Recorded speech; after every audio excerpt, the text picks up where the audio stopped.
First question from Alanna Rizzo. Go ahead, Alanna. Good afternoon, Dave. Just how nice is it to have Kenley back in camp? Obviously, we know now why he was absent, but what does it mean to get your closer back? It's great, and he looks like he's in good shape. He's been active.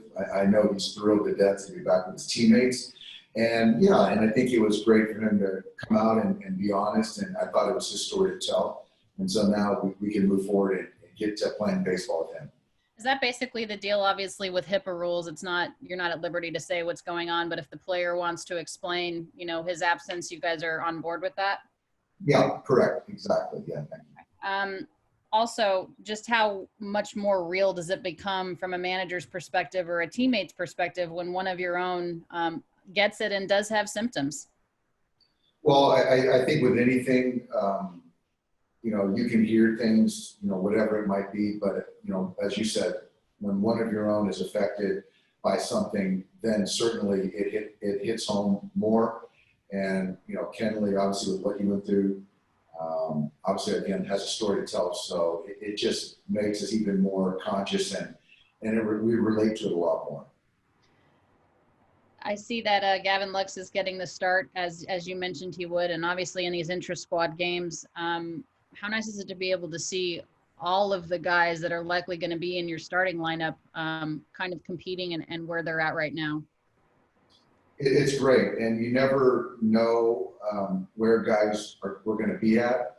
I think you can hope, but I think for me this is as good as I could have expected, the shape and where guys are at. And now you layer on the competition part. These guys all understand that we've got a quick ramp up, and every inning, every pitch, every at bat is important. During this spring training, we had talked about the fact that all the biggest keys to this puzzle were healthy for the first time, I think, since you've been a manager, all your key pieces. Short season, how nice is it, though, to still have those key pieces where you want them to be? It's great. And obviously the credit goes to the players, but the training staff, the strength and conditioning staff, just the continuity that they have with these players and the players understanding, rest and recovery, workload and how to manage that. All that stuff is, I think, playing a part in these guys staying healthy. And obviously, the more healthy you can stay with our club, the better you're going to be. And very excited. So hopefully we can keep that health throughout the season. Okay. Thank you, Dave. Next question from Beth Harris. Go ahead, Beth. Hi, Dave.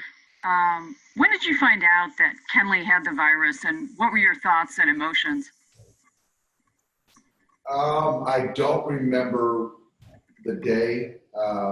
It was not too long ago, to be honest. I think that, once we started and you kind of hear that he wasn't here and understanding why. And I think that I reached out to Kenley, and I think more than anything, there were some symptoms, but he just wanted to be out, wanted to start playing baseball again. So he, did what he needed to do to get healthy, get back to health. And so that was kind of it. So I had a few conversations with him while he was at home.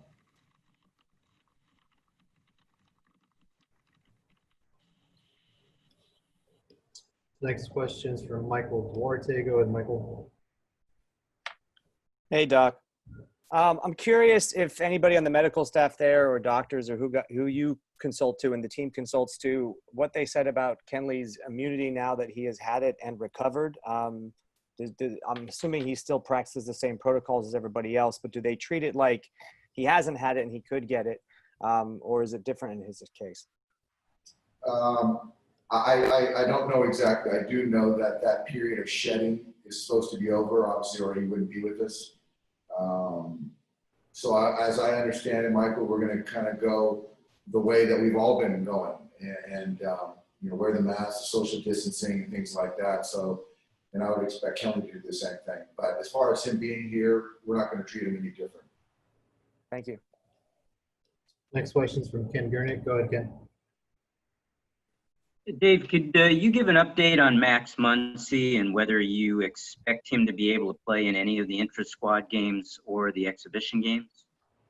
Max is on that conditioning program right now. He's been swinging the bat.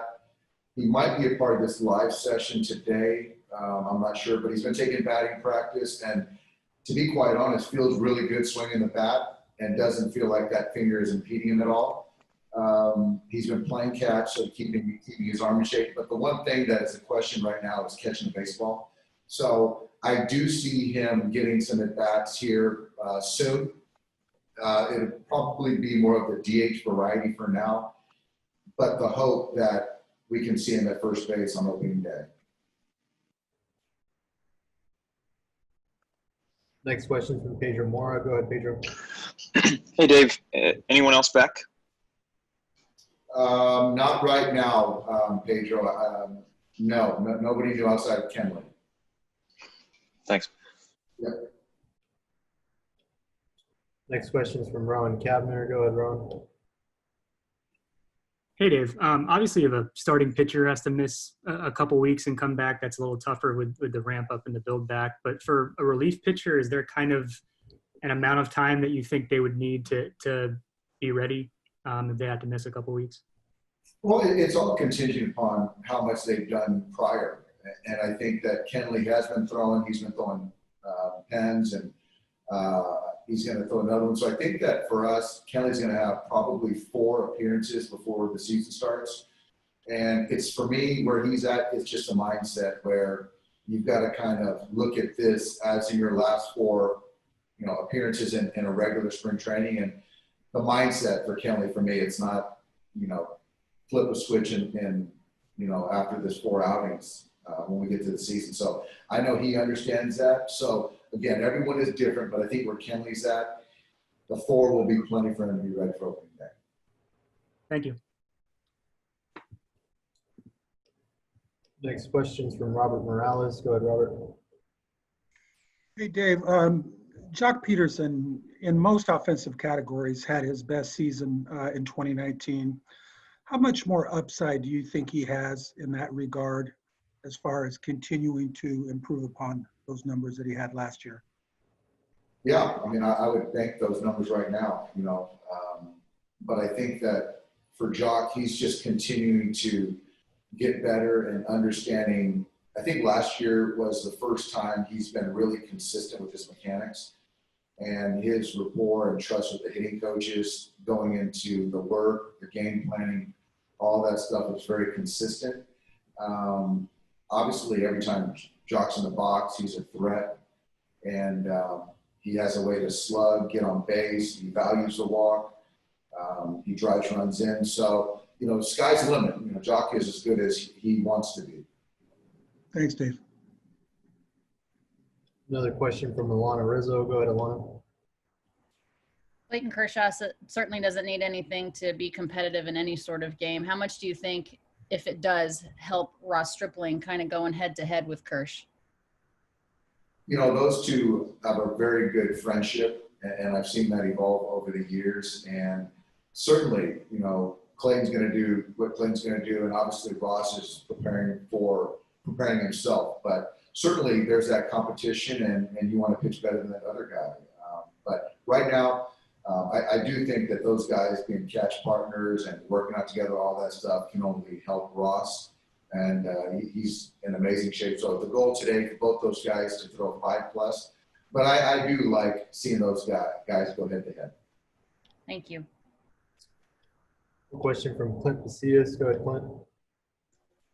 Hey, Dave. So we got Kenley back. I'm guessing we're not going to find out too much about why some of the other players, namely Pollock, Baez, aren't here. But we haven't talked too much about missing Pedro Baez. Just where do you feel he's at in your conversations with him, getting ready for the season? I talked to Pedro yesterday, and he was in good spirits. I do expect him back sometime soon. Asked him how he was. He just says physically, everything, he feels great. He just wants to get back to playing and get back here, get the green light. So I'm very confident that once he does get here, we can get him facing hitters and he'll be ready to go. You think an opening day is possible? I do, absolutely. Awesome. Thanks. Yes, sir. A question from Ron Cervenka. Go ahead, Ron. Hey, Doc, how you doing? Doing well, Ron. Aside from Max Muncy, is there anybody else dealing with injuries through this camp? No. Everyone is in a good place. No, Garcia kind of, I would even say, is growing a little bit, but just kind of felt it, a couple days ago, but made a great play yesterday. But I don't think he's on the injury report. So no, I think Max is the only guy right now. Okay. Also, Stripling said he was going to make it down to your office and demand that Chico play. Did he ever make it that far? And did his lobbying work? You know what? I didn't get the memo, but I think Chico's days of playing for the Dodgers ended on a high note, throwing Chris Taylor out. So now we're starting to get some reinforcements. So I don't know if we're going to see Chico again, but we'll see. Another question from Alanna. Go ahead, Alanna. No, I was just laughing. I don't know why my hand is still raised on this stupid thing. Sorry. I think that's it. Thank you, Doc. Thanks, everybody. Thanks, guys.